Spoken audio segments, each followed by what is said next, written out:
ஐயா! சுவாமி புறக்கணித்த பக்தர்கள், ஆ அவங்க நல்லா வாழ்ந்தாங்களா? வீழ்ந்தாங்களா? நெறைய பேர இனிமே பார்க்க வராதுன்னு சொல்லியிருக்காரு. அந்த மாரி பக்தர்கள் எப்படி வாழ்ந்தாங்க? சுவாமி புறக்கணித்த பக்தர்கள்னு சொல்றது மகா தப்பு. சுவாமியை புறக்கணித்த பக்தர்கள்னு தான் சொல்லலாம். சுவாமி யாரையும் புறக்கணித்ததே கிடையாது. எல்லா இடத்துலயும் பிரம்மத்தை பார்த்தவரு எதை புறக்கணிப்பாரு? ஆனா சுவாமியை புறக்கணித்து போனவங்க, மாயையில போனவங்க நெறைய பேர் போனாங்க.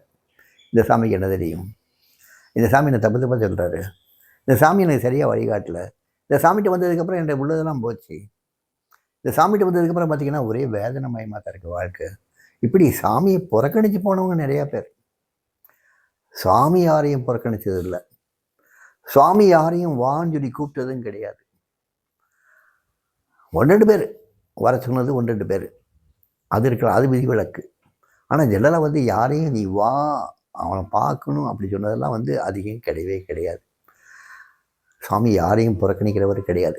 எல்லாரையும் அரவணைக்கக்கூடியவர் தான் சுவாமி. புறக்கணிக்கிறவர் கிடையாது. மகா பாதகம் பண்ணவர்கள் கூட திட்டுவாரு, எல்லாம் பண்ணுவாரு. ஆனாலும் அரவணைப்பார். அதேபோல மகா ஏழ்மையில இருந்தாலுமே அவனையும் வந்து சமமா உட்கார வைப்பார். சமமா பாவிப்பார். அவனுக்கு ஒரு மாலையை போட்டு, அவனுக்கு அங்கீகாரம் கொடுத்து, நாளைக்கு அவனுக்கு அடிப்படை பிரச்சனைகள் எதுவுமே இல்லாமையும் பண்ணுவார்.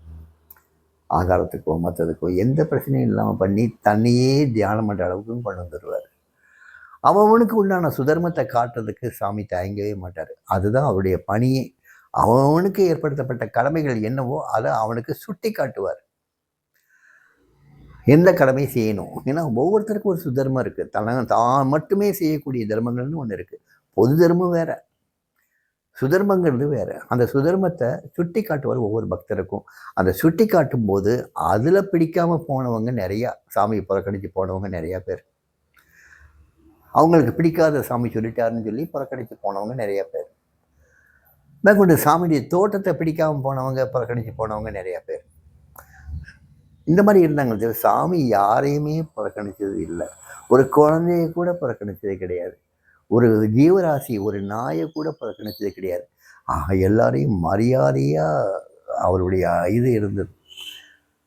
பைரவரை கூட அவர் வந்தாரா போனாரா, ஒரு பூனைக்குட்டியை கூட அவர் வந்தாரா போனாரா, அதுபோல் ஒரு மாடை கூட வந்தாரா போனாரா, இப்படித்தான் இருக்குமே தவிர்த்து யாரையும் தாழ்த்தி பேசினதே கிடையாது. அவர் வாயிலிருந்து சாமி சொன்னதே, எங்கள் அப்பா பார்த்துக்குவாரு, இந்த பிச்சைக்கார வாயிலிருந்து ஒரு தேவையில்லாத ஒரு சொல்லு கூட வராத அளவுக்கு எங்கள் அப்பா என்னை பார்த்துக்குவார்னு சொல்லியிருக்காரு அப்படின்னு சொல்லுவார். அதனால் சாமி யாரையும் புறக்கணிச்சது இல்லை. ஆனால் சாமியை நிறைய பேர் புறக்கணிச்சு போயிருக்காங்க. அதான் உண்மை.